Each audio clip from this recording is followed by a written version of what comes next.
how late will you be there? And she said, I'll be here because I've got some boys after school. And I went over, and those boys were having a heyday. They were playing, they were running around the room chasing each other, and I thought, this can be punishment. You know, they were just having, and yet I think she had a real problem with just being a disciplinarian. And I see that in teachers even today. They want to be the kid's friend, where you can be their friend, but they also have to see you as a person of authority in the classroom. And I just see that so many times where, when they have 2 or 3 going down the hallway at the same time to go to the bathrooms, that's just not something that is the best. Asking for trouble. Yeah, right. But that I think would be one of the things. And I had the county superintendent, they visited about 3 times a year, I'd say. And you never knew when they were coming. It isn't like today, you know, you have your appointment set up and you know when they're coming in and you get to plan your lesson and pick your lesson. Well, in the country school, they dropped in whenever it was convenient for them or for their schedule. So you never knew when they were coming. But this school of 33 I had lots of problems with discipline before they hired me. And the superintendent came in one day and he says, it was like the 4th or 5th weekend of school, and he says, you know, I just can't believe this. I just can't believe this. He said, last year if I'd stepped in this building, they'd go like ants going every direction. And everybody was on task, you know. And he said, I know this isn't, the superintendent, not the superintendent, the director of his school told me, he said, I know, Martha, this probably isn't fair to you, but we know what Helen did with 50-some students in Daytonville, and we was just hoping that you could come in here and help us with our 33. And it worked fine. That's where the superintendent come in. He says, I'm amazed at how these kids have gotten under control. How are the parents and community members involved with the school? There wasn't a whole lot of involvement unless, not in the earlier days, unless they come in to help with something for the Christmas program or something, maybe help you put up the curtains, you know, your curtains were only up at Christmas time, for your stage, and they might come in and string up the wire and hang the curtains for us, or donate something if you were having a bake sale. But other than that, I don't think there was much that had to be done. I think if you accidentally had a broken window or something, you just call your director and they'd come and take care of it.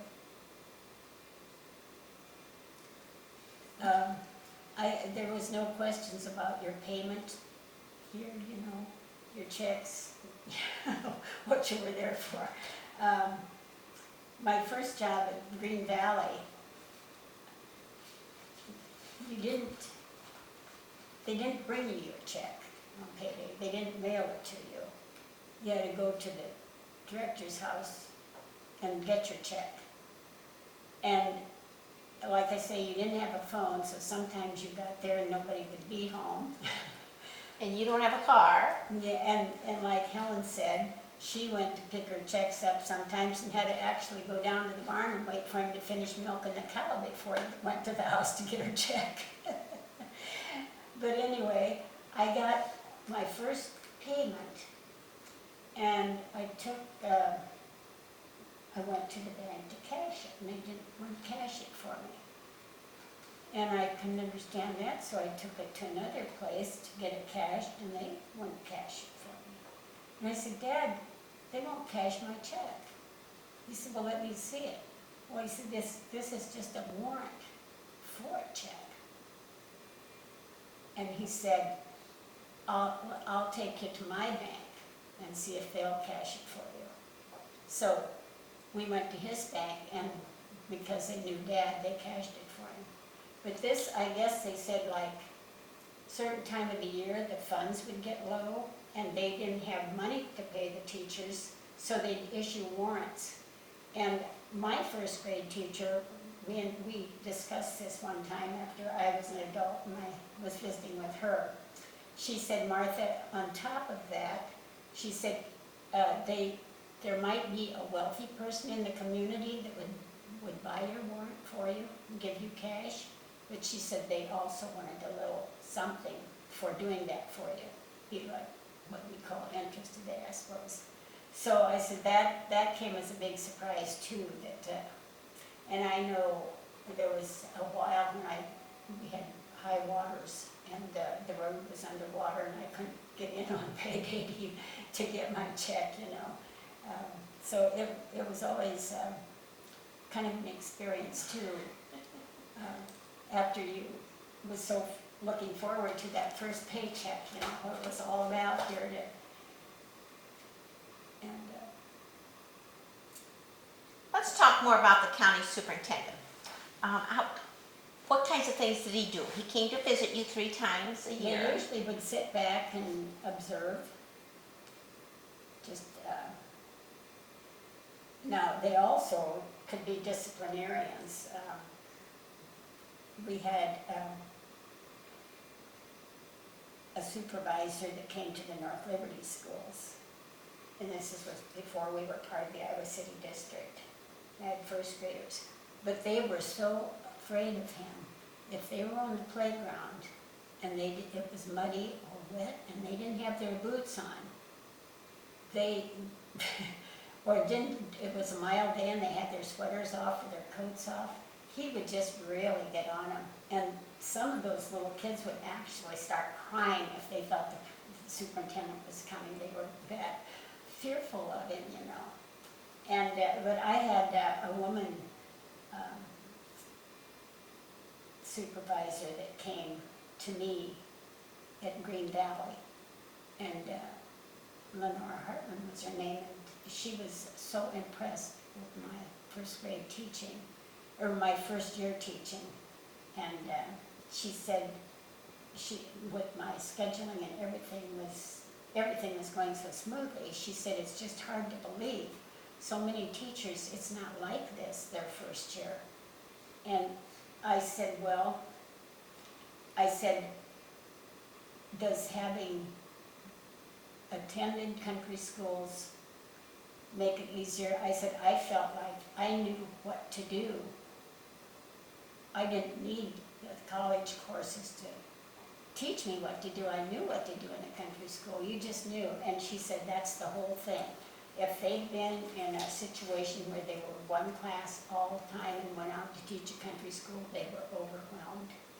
But she was very impressed, and she said, and I would like to say at this point, she got in on my primary reading classes. She said, if you ever decide to go for single grade, she says, I sure like the way what I saw with those little ones. Mm-hmm. She said she thought I'd really like that. But how much did you get paid? I think I started out with $65 a month. And I think Helen probably was less than that. Did she coach anything? I don't remember. Well, I know hers was less because I'm she sure was, she did, she but I was don't 6 remember. years ahead of me. Okay. And I know it was like, I'll just throw out a figure, like it could have been maybe 45 to 50. Okay. And we just thought she was rich, you know? It's just, gosh, how much money? And yeah, it's, I think 65 is what I started out with. And what training did you have? Well, I graduated from school, high school, in May. I turned 18 in July, and I was teaching in the middle of August. I was 1 month into my 18th year. And Did you have normal training in high school? I had to go to Cedar Falls for I think it was 12 weeks. And what was through the summer, it was like a summer session. And I went to Cedar Falls, and the courses I took entitled me to a 1-year limited certificate. It was called a 1-year limited. And you had to earn so many points or credits toward a higher degree each year in order to keep your certificate good. So each year you went to summer school? Summer school or Saturday classes. And Helen, this is how it changed. When Helen graduated from high school, she was certified to teach because they had normal training in high school at that time. So she was certified to teach for 1 or 2 years. And then she'd have to do the same thing. She had to be taking courses to add to her knowledge.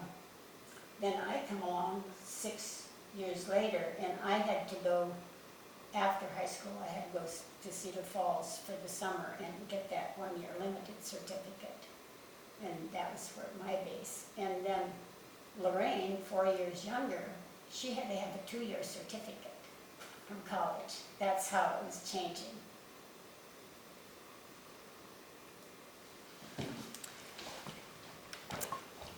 This says it's recording, and I sure hope it is. I keep looking at it because I think it should be stopping, Uh-huh. but I don't. Oh, I can't hear it. Okay. Hear anything. It's been so wonderful. I just hoping it's being recorded. Oh, well, Okay. Any extra supplies your school had? Any media? You said you'd go to the county superintendent and get books. Oh, also, before,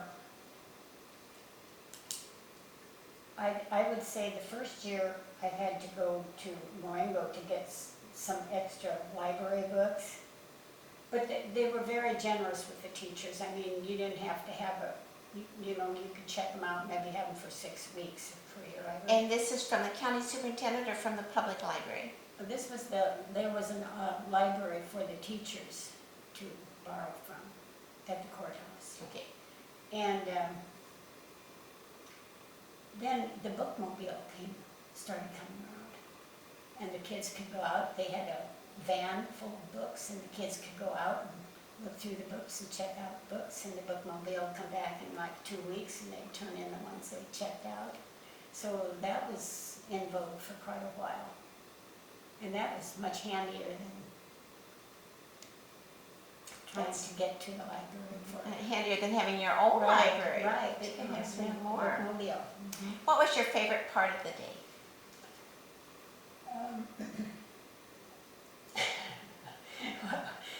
I'm thinking I have a little book of jokes over there. And I was just looking at it before you came, and it shows the kids, school's out. And the kids are yelling, they're running down the street, school's out, it's Friday, school's out. And it shows the teacher kicking up her heels and says, they think they're the only ones that are happy school's out. But I think I was so, I just don't know. I had such felt so obligated, not just obligated, but interested in my children, that there was never,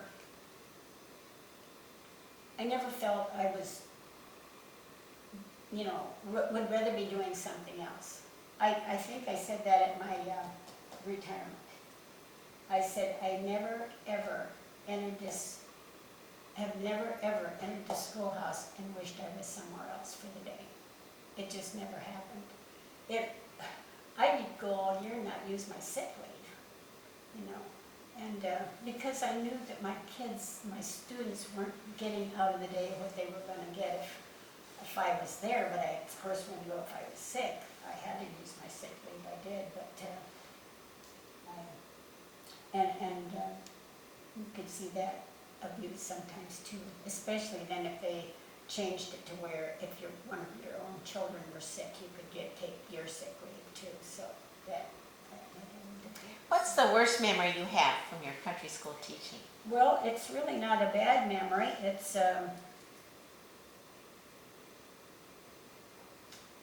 kind of, the first year I taught at Green Valley, you were secluded. There was no house close by. You didn't have a phone. And the children had gone home, but I had a little boy that I kept after school that day. His name was Harold Moffett. And I kept him for a short term while I helped him with something that he didn't get done that day. And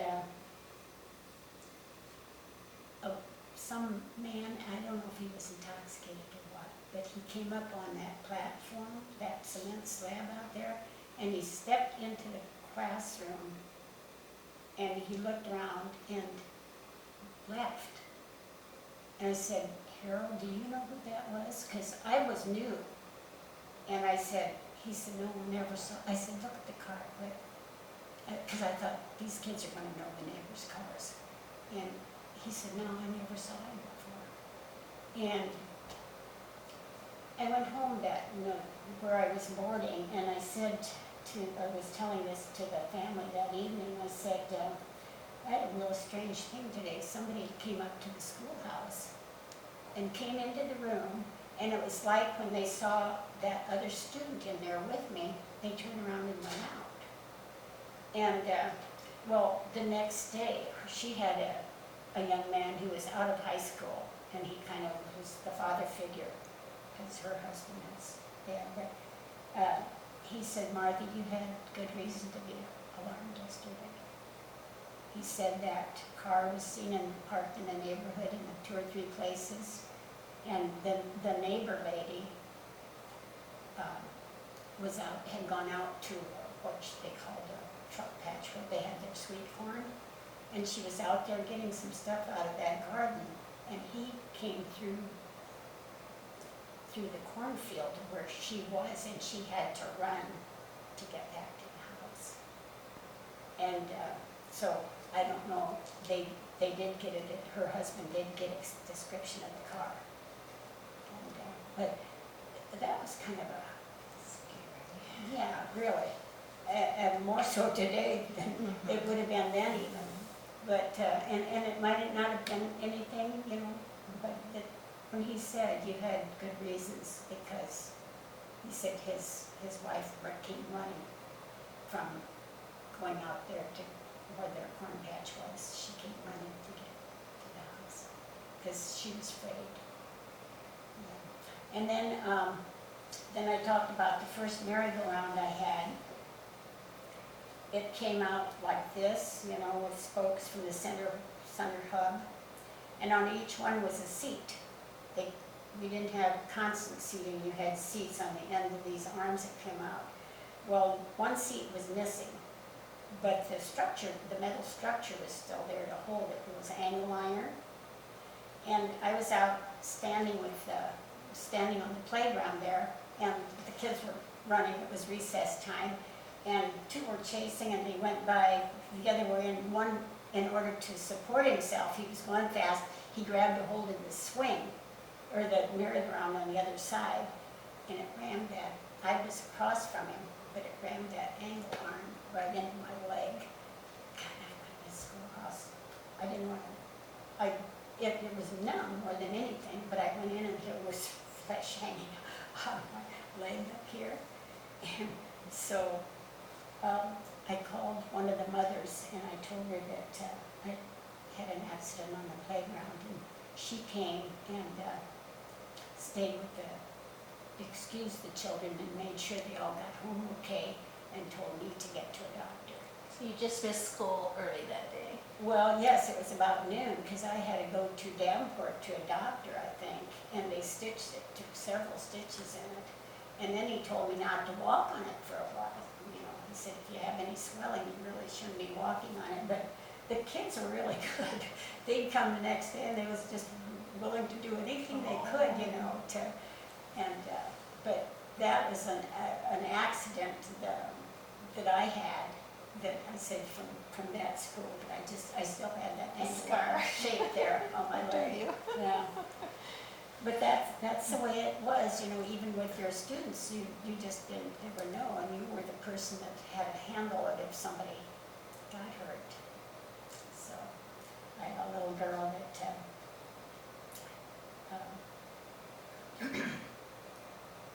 just as the older boy got ready to swing the bat, he brought it back like this, she ran behind him, she was a littler tot, took her right across the eyebrow, and I had to get her parents there to take her to the doctor.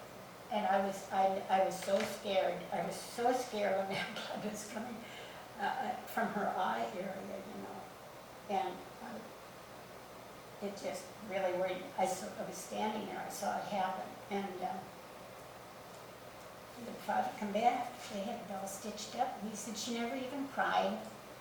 He said she was really good, and he said the cut was up above the eye. It wasn't, but I didn't know if it was the eye that was injured or what, but it was just one of those things. She just decided to run through just as he